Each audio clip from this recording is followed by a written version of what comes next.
Yepyeni Free Fire videosundan herkese salam dostlarım. Dostlarım, bugün kısa bir video olacak.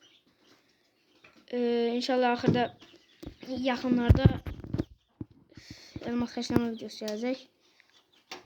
3-4 günə. Neyse dostlarım, bəyəklərim bir dənə var idi burada. Bastım, tək attım. Buna tək attım. Bakın, diye veripti. Özlüyüm dedi. Veripti. Bundan 2 tane şey almışam. Bir tane bunu aldım, tək attım. 13 tane yığılmıştı, tək attım. Bir tane bunu aldım. İndi də bundan ya bunu yok, ya buydu. Ya bunu almaq istəyirəm.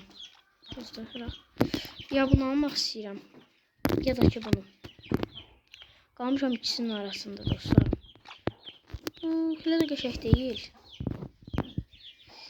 Bilmirəm hansını alım. Buna tərcih görəsəm. Hoşum gəlmir dostlarım. Bu da qəşəngdir.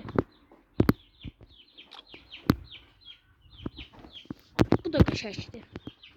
2021'in saməsidir. Bədənlə qəşəng şey qurmaq olar, kombin. Vietnam kaynağında qurmaq olar.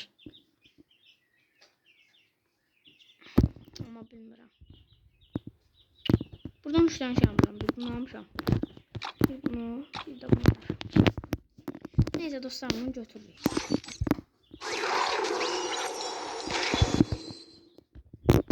Ben bunu şöyle çeşim.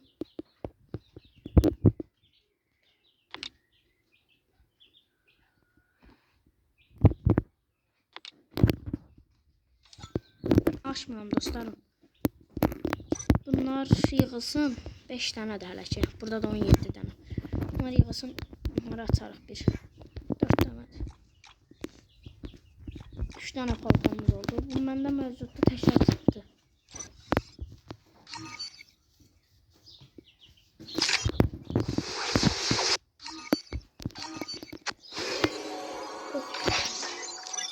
Sağ olun dostlarım. Salamat qalın.